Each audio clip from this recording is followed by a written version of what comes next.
What did he say, Pete? Owner operator. Owner operator. There you go.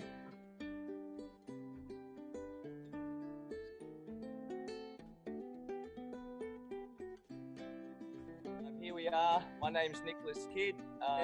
Welcome to the Nick Kidd Badminton Arena. Obviously. So how long have you been operating there, Nick? We've just been 1 year, just over 1 year now. So it's been good. We've survived the 1 year, and we're actually lucky to be on the other side of the COVID stuff. So yeah, happy to be here. What part of Perth is the arena in? So we're in the northern sort of suburbs, in a suburb called Balcatta, probably only about 15 minutes north of Perth. Most people who watch this will not have a clue what the arena looks like. So the Nick Kidd Badminton Arena, can you give us a 360? Because yep, this is the entrance.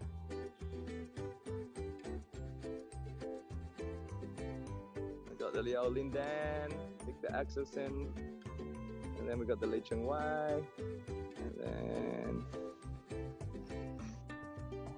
coming back round, and then we've got the shop.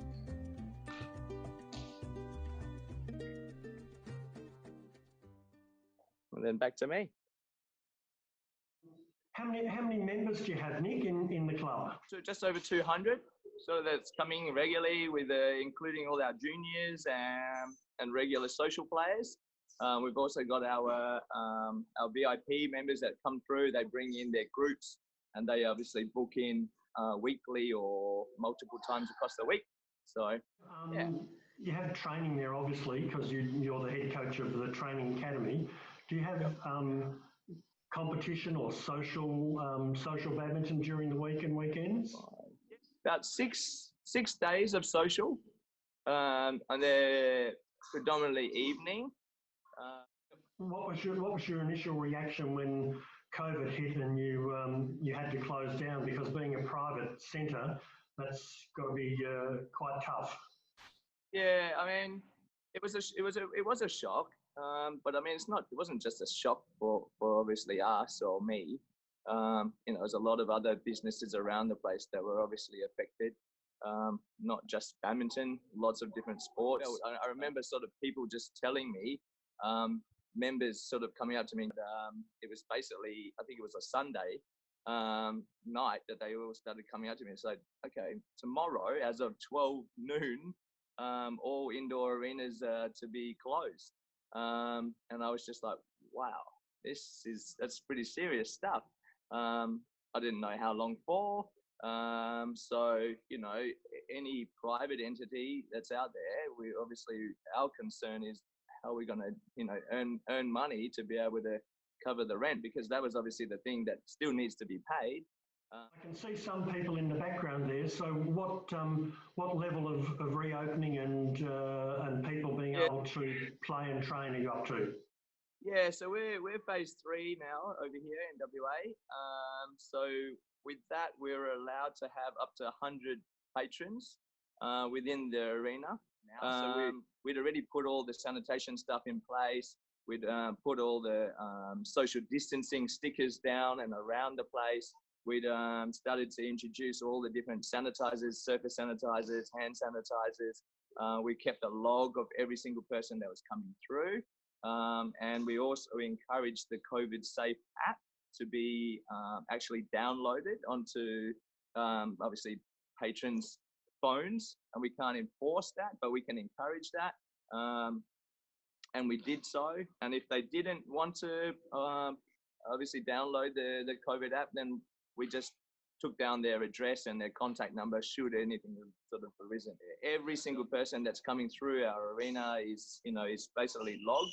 We keep a record of who they are, when they came, when they left, contact numbers, email address, whether they've got the COVID Safe app or not. And everyone's sanitizing on the way in and sanitizing on the way out. So as soon as any person coming into the arena walks in, they can see a board with our COVID Safe plan on it. Instructions. I've got the COVID Safe app on little boards up on the window in my shop. So it is everywhere.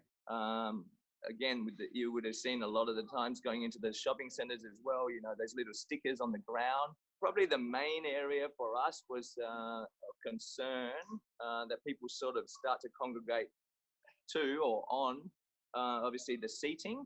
And I put little green sort of crosses to space them out so they knew where to sit.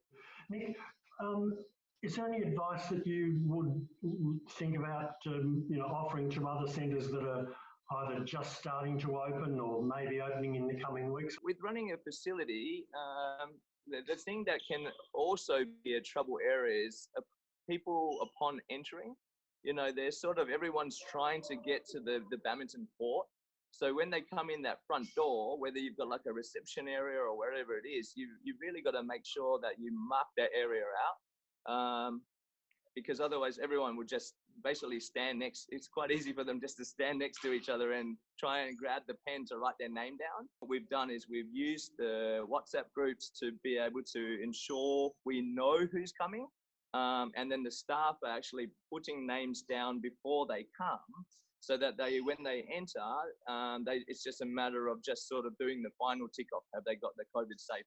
Or do they need to put the mobile number? Rather than having to fill out all their name, email, everything like that, we were just basically putting that sort of as a bit of a template up forward, so that way the time of them all sitting around that desk, all those, you know, the sign-in area was reduced. Because I think that's probably one of the major concerns. The other thing is you need to have an allocated time for the sanitations. So we just left a sort of a 10-minute window whereby after the groups finish on the courts, they can go out, and then we had that little bit of a window where we could go around, sanitize, do all the necessary things, but also have them leave. And then have the next group come in, so then you haven't got these crossovers and all these sort of banking up of people. Oh, thank you for the interview, and thank you for the tour around the centre, and let's hope sooner that we can get back to normal the better. Yeah, no, my pleasure, Pat. Thank you so much, and enjoy the badminton when it all goes back.